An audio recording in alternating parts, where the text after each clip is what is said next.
So, Final Fantasy VII Ever Crisis is releasing this week. Also, at the time of recording, this game was also playable as a beta at the Final Fantasy at the PAX West event. PAX is happening at the moment, and people can still play the demo before the beta before the game comes out this week. But this is the new recent trailer that happened. So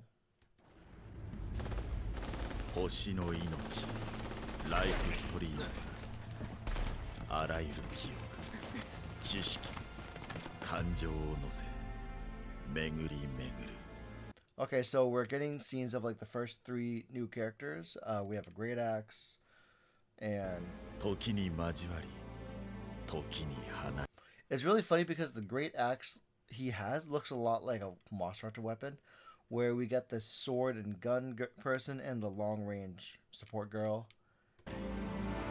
見たことのない物語を映し出すそれもまた Materia in the hills. Okay. もう一つの可能性 And what's really cool this already is like what I like from this already, it looks like the fight against Wtphu, because when you get into Final Fantasy VII, you know that there's a current struggle against Wtphu as it is, but to see this iteration of Wtphu like in front of Sephiroth is really cool.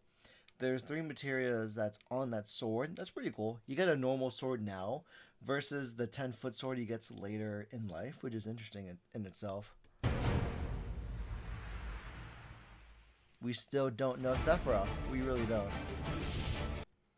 So we don't know what so this game is going to give us an insight as to Sephiroth's backstory. If we didn't need it already, we're going to get it now. And we're going to see some gameplay of the new content coming out. There's a lot. Okay.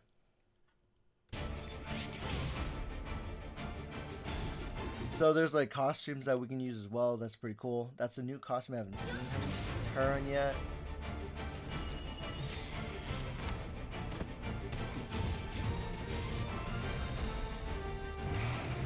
Okay.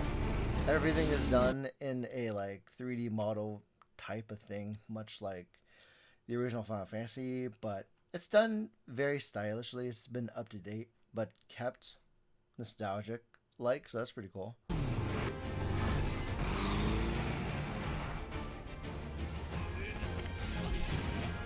Oh, nice. Oh, there's a white dress. That's pretty cool. Okay, that's a new sword that that Zack is using. I have not seen that weapon before, but that's really cool. Zack has a new weapon that I'm not aware of. Oh, Meteor. Fantastic.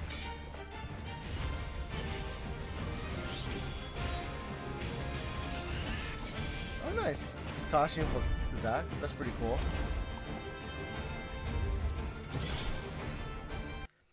But we get the girl's name as Lucia, Soldier P.O., born from Project Zero. Project Zero was the Battle Royale game that was out earlier, like a while ago. Glenn and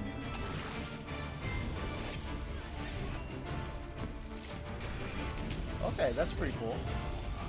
So we got Matt, Glenn, and Lucia as the character names. This is Matt playing at the moment. Core, Sting Plus, Shoot and Slash. So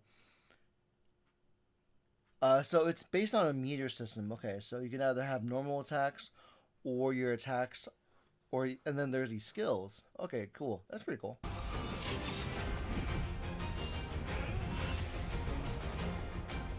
Okay, I wonder how the movement's going to be, because this is meant to be like a mobile game, right?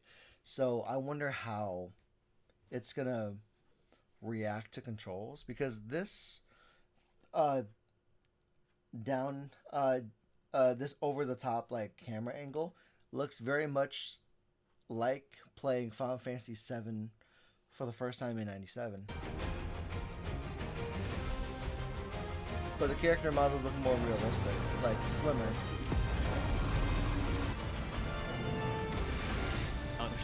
しくてきっと Too kind for their own good. そのせいで死ぬ君ら生き I'm excited to see who Sephiroth is having 延びて conflict ほ with. しいな誰だ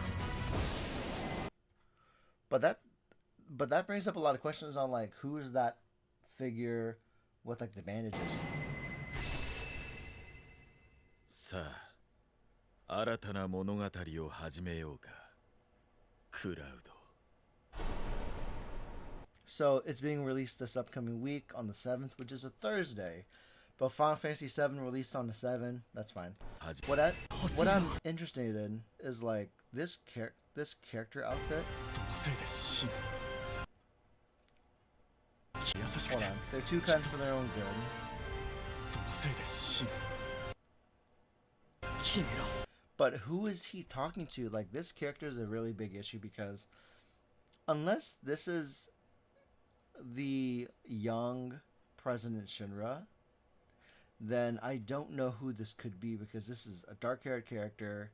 Maybe someone from Wutai because Wutai is meant to represent like Chinese, Japanese culture, like Oriental culture, is what I'm getting. 生き延びてほしいな誰ださあ新たな物語を始めようかクラウド Again, very attractive voice sounding, but it's bringing up a lot of questions as to like what this is going to be about because we're having a situation where we're getting this segment of the story on Final Fantasy Ever Crisis is going to cover Sephiroth's origin, but what is that going to tell on the long run? Because for us to tease him introducing Cloud in this name drop is really concerning because I don't know what it implies. But we're going to get another video too because we're going to talk about what Maximilian is going to say about it because he's watched the trailer too. I'm sure he's really excited to see what it has in store for us because this is a big title. In terms of providing context to the Final Fantasy VII like mythos, so let's see what he thinks. I'm pretty excited. This popped up, and we played a bit of Ever Crisis back in the beta. It seemed I did wish I had more time to be at PAX because yesterday was my only time to go to PAX, and I had enough time to walk the floor. I could have bought merch, but it wasn't something that I wanted to buy. And then by the time it was 7:30, 3:30, 4 o'clock, it was time to line up to go to the panel for the voices of Final Fantasy 16, which was really nice. I got to meet Gerard the completionist. He was a fantastic guy. He does provide a really good hug. So if you ask him, he'll provide, but don't assume. pretty good. I was actually kind of enjoying even the combat and stuff like that. It is obviously a bit grindy. It's a mobile game and it's a free-to-play mobile game. But they were talking that there's a lot of content in that game available right at the start. Like an absolute ton of story content. Because there's a YouTuber Blitz, I think. We covered his content a while ago, but he mentioned that for the first release, for the first batch of content you get from Ever Crisis, you're getting about 3 to 4 chapters per per section, and within those it'll take several hours to get through each chapter that they provide. So it's a pretty dense demo. It's a pretty dense free-to-play game for the current release that is coming in. I'm curious how much of this stuff is gonna be there. I think they said the entirety of FF7 OG is technically playthroughable. Like you can actually play through it, which is a lot. Again, it's a spiritual remake of the classic game, not a retelling of FF7 Remake, because that's a sequel. Yeah, because again, like this game is meant to give you the complete timeline, which is separate from the remake, because the remake is diverging. Because this is the remake is remake and rebirth is diverging from the timeline that it came from. It's episodic. Yeah, it's not a one-to-one recreation. It's episodic. It's split into episodes where it's like, yeah, you'll have to like do all this stuff in this episodes and then play all this stuff and then play all that stuff. And then as soon as you're ready for the next episode, you just sort of move into the next one. Let's fire up this trailer to see what the heck's actually happening with Okay, so this one that we watched. Let's see what he thinks about what I just watched. 星の命ライフストリーム Oh, this is the new scenario. This is the scenario before the events of Final Fantasy VII. Before these are events before Crisis Core. I'm sorry. 見たことのない物語を映し出す Yeah, this is all first soldier type stuff. 星が宿すもう一つの可能性 Another possibility. Like, are they trying to say that this prequel and this story of Sephiroth can give us an idea, a sneak peek as to what his motives are in Rebirth and Reunion? Nah. So yeah, young Sephiroth stuff, which was teased from the very beginning. This is all regular FF7 here. Except the costumes. Everything is regular Final Fantasy VII except the costumes. What the hell is Red 13 wearing, dude? He's wearing a battle jacket, dude. He's a doggo. Of course he's gonna get battle armor as a doggo.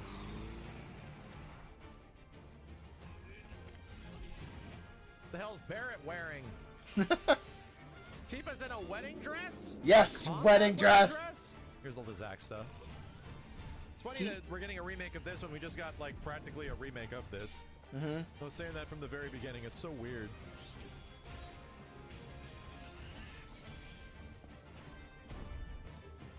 All these costumes.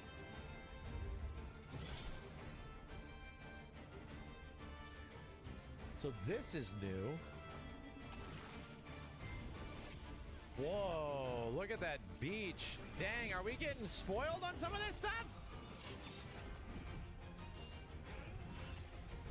I do hope, like I mentioned before in the last video, I do hope there's the gacha component of this mobile game can be blended, where if I get the heavy weapon for Glenn, a heavy weapon can be also used with Cloud. I hope these gacha weapons aren't exclusive to characters at this time, but it will likely become that, much like Opera Omnia for Final Fantasy Dissidia on the mobile device. Not Crystal Caves? Yeah, these are all the new characters of the new scenario. Takes place like, you know, when Sephiroth is young.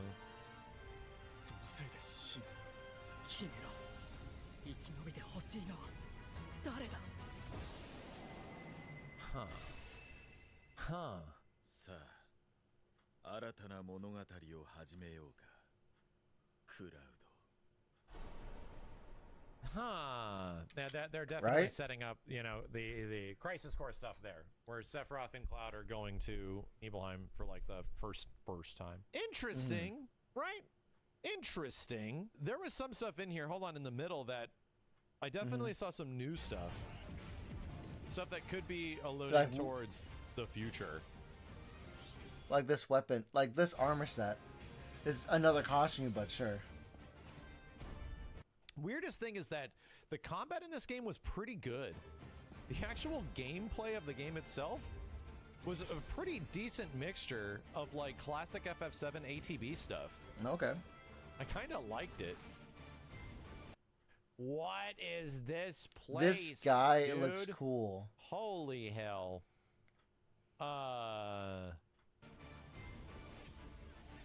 Wow, man. Okay, so this is some location, some beachy ass location, right? We're definitely near Temple of the Ancients with this stuff.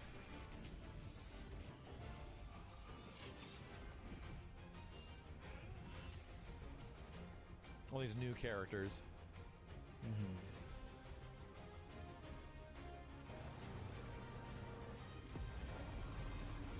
The same monster. Okay. Like Mako creatures in the water? That's not that weird.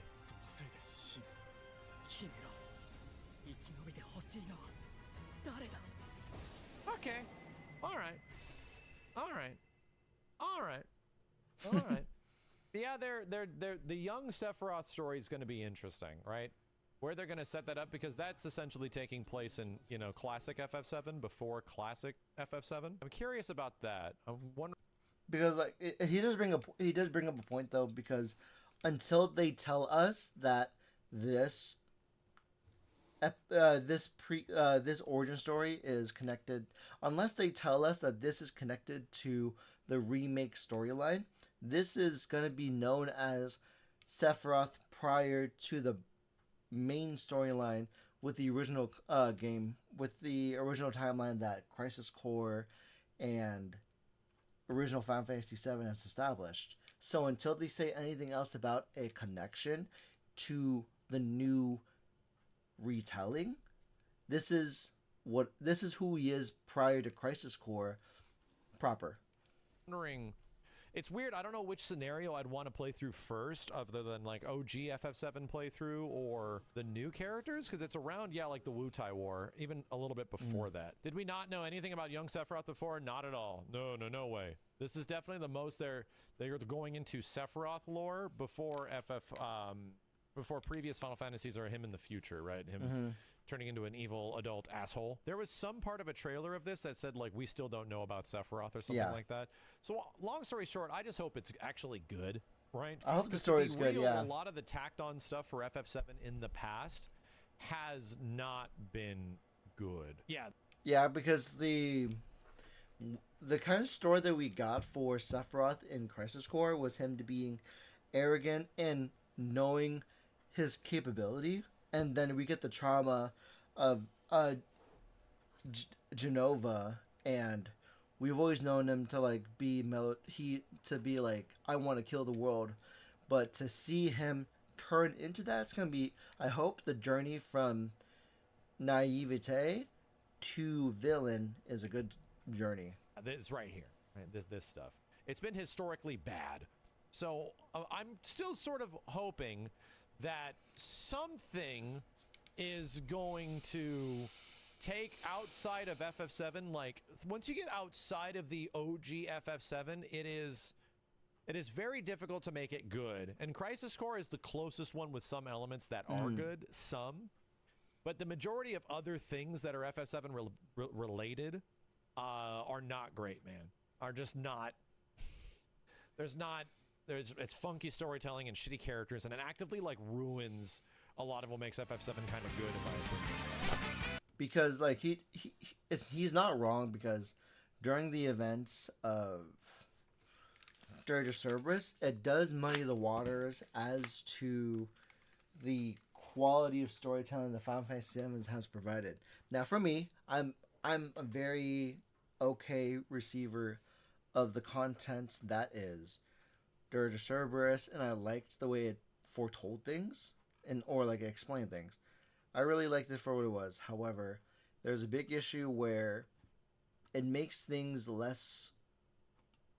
It makes things hard to digest because of the way they are explaining themselves, because of how they tie in. I mean, let me look it up again. FF7 Underground.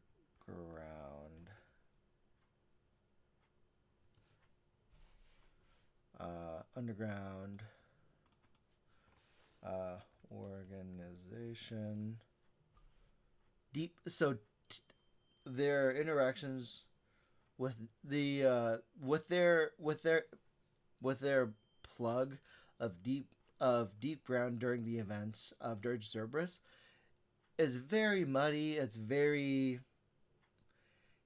confusing to where, if this is all going on, why did we see no hints of it and only see like a big push of like they were there the whole time in Dirge Cerberus, but in Final Fantasy VII Remake Intergrade they include the deep ground people within the continuity, which is fantastic, I feel, because that brings a fullness into the characters. Where, let me see, escape specimens from like the TLDR during Intergrade is escape specimens from a rumored underground facility were a recurring problem. After the 7 plate collapsed, the ground became unstable near Wedge's home, opening up a sinkhole that led to the underground test site. In intermission, Yuffie and Sonon encountered a group of deep ground soldiers in the Shinra building in Midgard while searching for the ultimate materia. After they captured Scarlet, she deployed deep ground soldiers on the pair and unleashed Nero, who, introducing Nero is a great. The way they introduced Deep Ground here is perfect because we get to know who they are, and if they choose to continue incorporating Dirge Cerberus at some time in the future, this is a great way for like planting a seed. The way they plant the seed here of the deep ground organization, very good, because now when they're remaking the timeline, they can, if they touch on Dirge Cerberus in the fashion of the remake, I would be very happy from how they do things. But that's my hope for the future of Final Fantasy VII. The game's coming out this week. Have fun.